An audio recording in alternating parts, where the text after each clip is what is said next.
Ellen McCauley. I'm a prayed off in Syracuse, New York. And I was so excited this session to talk about self-love because don't I seem like the kind of person that's so upbeat? Don't I seem like I'm like, hey, how you doing? Don't I seem like the kind of person that must really, really love themselves? I have spent a lifetime with that cat o' nine tails going, you stupid idiot. How could you say that? How could you do that? If one person says something to me, I go home and go, oh my gosh, they hate me. They said this. Oh my gosh. I have such self-doubt. I beat myself up for every mistake I've ever made, for every time I lost weight, gained weight back, so much self-doubt that I really wanted to talk about self-love. Because if you can't love yourself at 69, when are you going to love yourself, right? When are you gonna? We need to get over ourselves in the past and the mistakes we've made and go forward.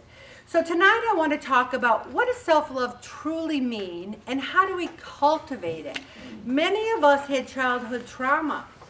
I don't want you to raise your hands, but I know for a fact that many people in this room had severe childhood trauma. I had childhood trauma. I don't know many people, unless they're, the beaver, who hasn't had some childhood trauma.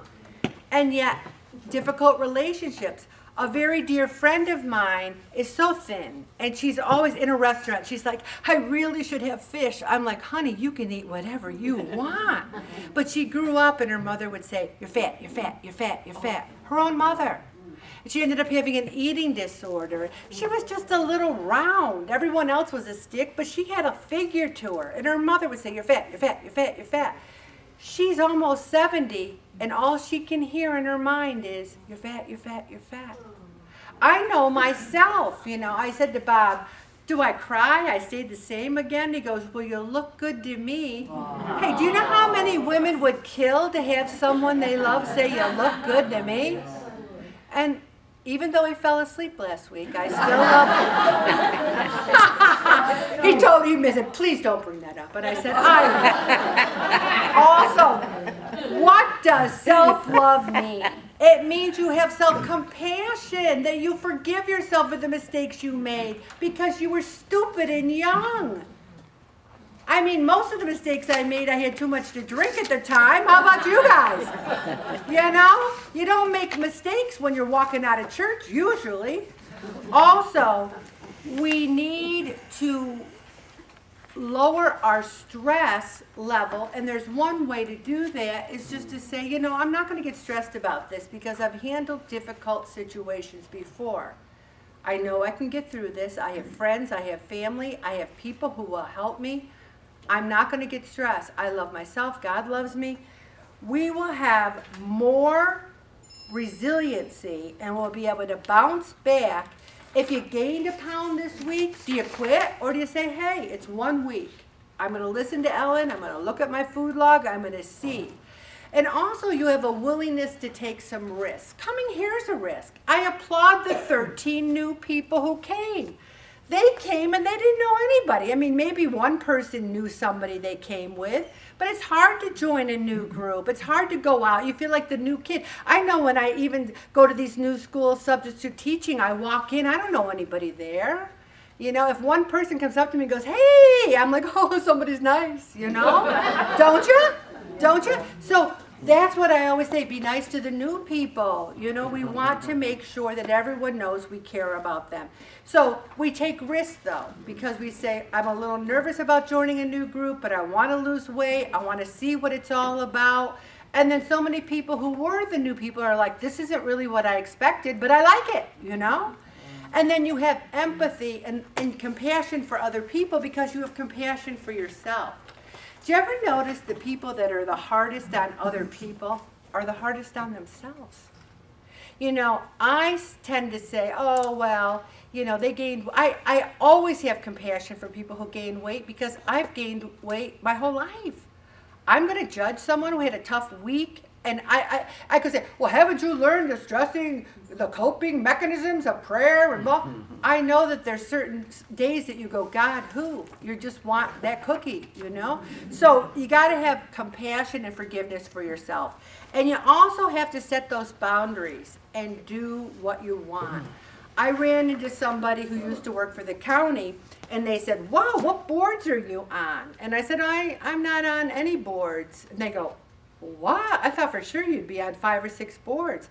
And I said, I choose not to be on these boards because they would suck me in. I'd be there at night. I'd love to be on every board in the city, Interfaith Works and Vera House and Poster Project. But I have to have time for this, my husband, my family, and also for peace and rest. You got to have some rest to love yourself. Also, you can tell the people who don't love themselves. They are perfectionists and they have a fear of failure. They avoid self-care, and sometimes they don't take care of their personal needs because they're depressed. I said, you can tell someone depressed because you can just see it. You can see it when you look at them.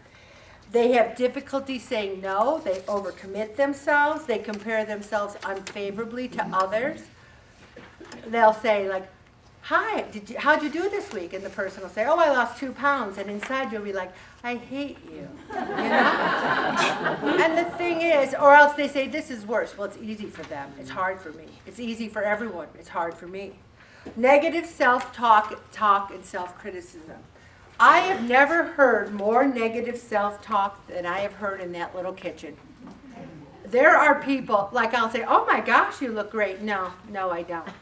I always say, what do I say when I compliment you? There's 2 words. What are you supposed to say, everyone? Thank you. And then the one thing you shouldn't say is, I know. Now that, I think we might be going from the self-love over to a little higher self-love, and I don't think I know is a good response to that, okay? But seeking external validation.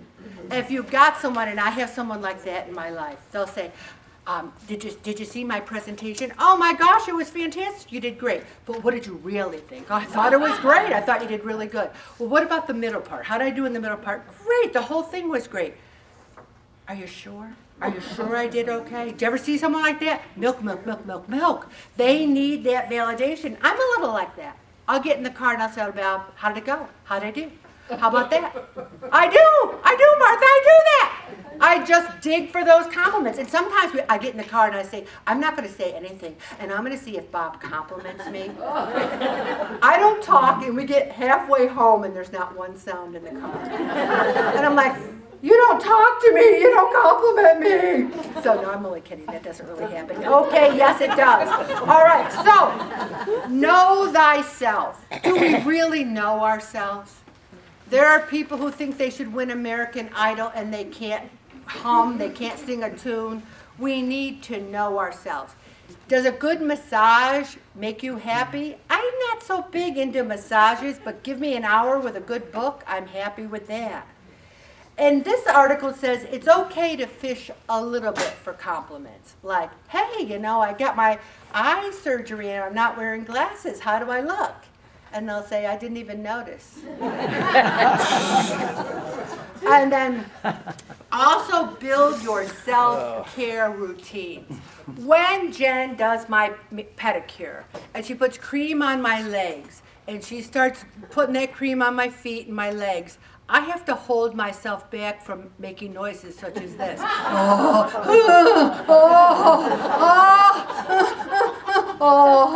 And so when I get home and I take a shower, I take the cream and I try to massage it like Jen does on my leg. Not quite, but I used to just slap the cream. Anyone slap the cream? How about massaging your legs with some cream?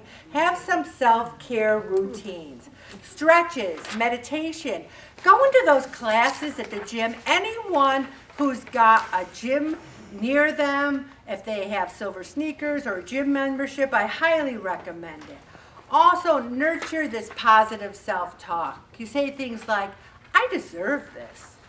People say to me all the time, how much did that cost for you to get that eye implant? Wasn't that pricey? I'm like, yeah, it was $2,500 an eye. They're like, oh my gosh, $5,000? And I say, I'm worth every penny of it. I mean, how many times do you slap $5,000 on a kitchen remodel? Aren't you more important than your kitchen? So I say to people, and I got that Invisalign, how much was that? They always want to know, how long did it take you to lose weight? People love all the questions they ask you. How much? Before the night is over, someone will be in the kitchen. How much were your windows? They want to know, how much? So we're worth it. We're worth the windows. We're worth it all. So just remember that, okay? You say, I am capable. I can learn. You look for new adventures. So one of my friends texted me and said, hey, there's this class where you can make this mosaic heart and you take little like broken pieces. I'm like, yes, I'll do it. They're like, what? You want to do it? I'm like, yeah. Doesn't that sound fun? You take cracked stuff and you make mosaics out of it. You have to step outside the box, everyone. How many calories are there in making a mosaic heart? None, unless you eat snacks when you're doing it, which I'm not going to do. Also, you have to celebrate your uniqueness. You have to celebrate your quirks, your idiosyncrasies. I don't like people to touch my pen, and I own it. They'll say, can I use your pen? I'm like, no, thank you. I have an extra pen for people who want to borrow a pen because I don't want people to touch my pen. I own it. I am a card-carrying weirdo. And if you don't believe you are a weirdo, you haven't looked in the mirror lately because we're all weirdos. And I think that is a lovable thing to be. Also, practice gratitude for your body.